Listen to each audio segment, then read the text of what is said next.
Hello everyone, my name is Greg Furman, market analyst here at TraderPlanet.com, and these are the market positions for June the 29th, 2010.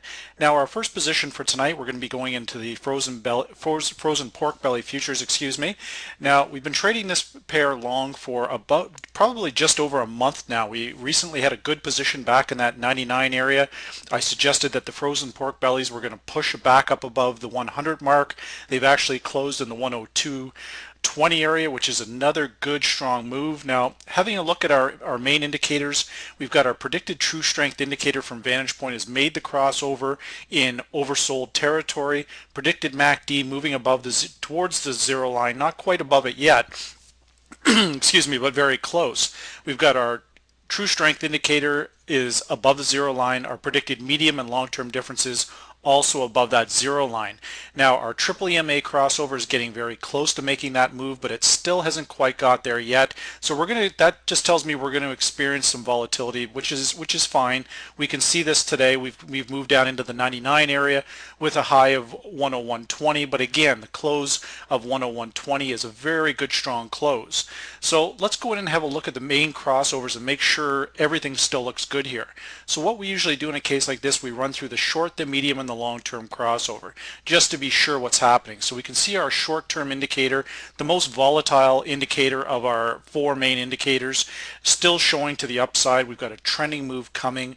We then move it down here to our medium-term crossover. We're looking for confirmation there. We have it. We can see that our medium-term crossover also crossing to the upside last week. Everything still looks good. Now again, our final indicator is our long-term crossover. That is also confirming that the frozen pork bellies are likely to continue this move higher. So once we've confirmed on all of our major crossovers that everything looks good, we're now going to go into our daily report and we're going to narrow down the entry point. Now with that close of 101.20, we can see that our predicted low for tomorrow is 139 and our high is 102.62. So essentially we're going to be looking for that pullback towards that 139 mark. But let's go in and have a quick look at the predicted 3, 8, and 18-day moving averages. Where are they coming in? So we can see that we've got 183 sitting at the 3-day predicted moving average, then 99.96, and then 99.68. So in this case, I would have our stops sitting at about the 98.90 area just to stay out of this area. Now it's possible, I'm not saying that that will happen, but it is possible that the market could get hung up on this 183 area, which is the 3-day predicted moving average. Now this often happens when we're in a stronger trending move, but we've had some volatility today. Now again, I've spoke about the frozen pork bellies, why I like them, because they have absolutely zero correlation to some of the other more volatile commodities. So and the frozen pork bellies appears to have its own market right now, and it appears to be strong. And that's why we're only looking to buy dips on this.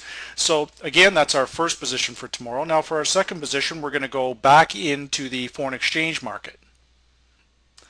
Now for our second trade, we're looking at the Australia US dollar. Now this is one we haven't traded for a while, but I still like it. This is a high yielding currency.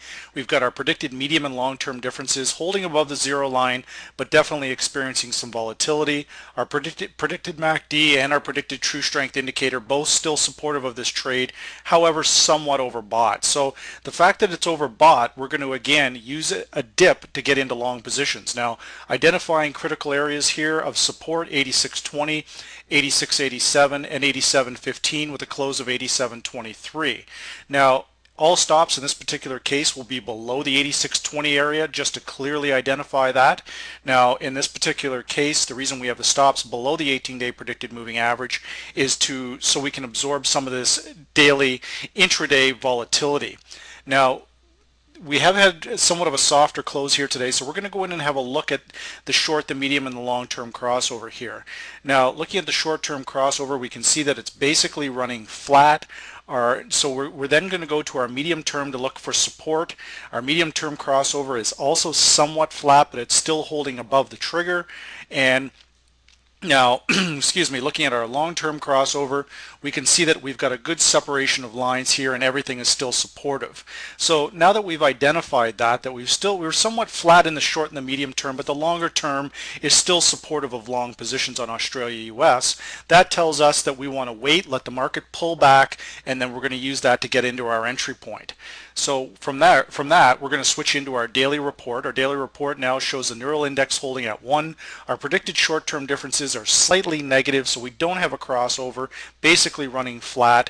So looking at our predicted low tomorrow, we've got 86.59, our high at 87.67. So the way we're going to play this is we're going to wait for a pullback towards this 86.59 area, and then we're going to use it to get into buy positions.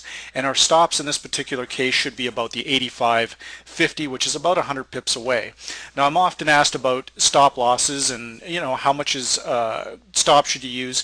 In my opinion, 100 pips is nothing. It's 1 penny. 100 pips is only a great deal of money if a trade is leveraged. So in this particular case, I want to point that out, that in my own trading, I usually use anywhere between 100 and a 200 point stop loss, and I'll usually put smaller positions over a broader area or a broader range, excuse me, and stay away from as much of that intraday market volatility as I can. So now, that's our second position. We do have time here, I think, for one more position. Now, I find the gold contracts to be somewhat interesting here again. So what we're going to do is we're going to pull the gold up and see if we can get into a position for tomorrow. Now, gold continues to move higher. We've got our predicted medium and long-term differences still positive. Predicted MACD is not completely supportive, but our predicted true strength indicator still running somewhat flat, but it's above. Now I think what we're going to do is we're going to see a little bit more volatility. We're going to let this thing pull back, and then we're going to get into longs again, because again, my opinion is that the US dollar is going to move lower and gold is going to extend higher. So critical levels here: 1234.20, 1241.70 and 1244, with a close of 1238. So we're getting very close to this 18-day predicted moving average. From vantage point, we can notice here that we had this slight little dip there about a month ago, almost at the exact same time. Very important to look at pattern recognition from vantage point also, that it tried to move lower. The triple EMA crossover did not complete. Gold then extended from 1200 all the way up to a record high in the 1265 area. So taking all of these things into consideration, we can assess that gold is likely to pull back a little bit further. Should we be selling it or should we be buying it? My opinion is we should buy it. So we have the neural index pointing down. We have 1235.70 is the low for tomorrow, with a high of 1249.90. My opinion is we're probably going to see a test excuse me, a little bit lower than that 1235, but that's right in line with our 18-day predicted moving average. So we're going to use 1235 as our entry point to buy, and we're going to be looking for another move back towards that 1260 area.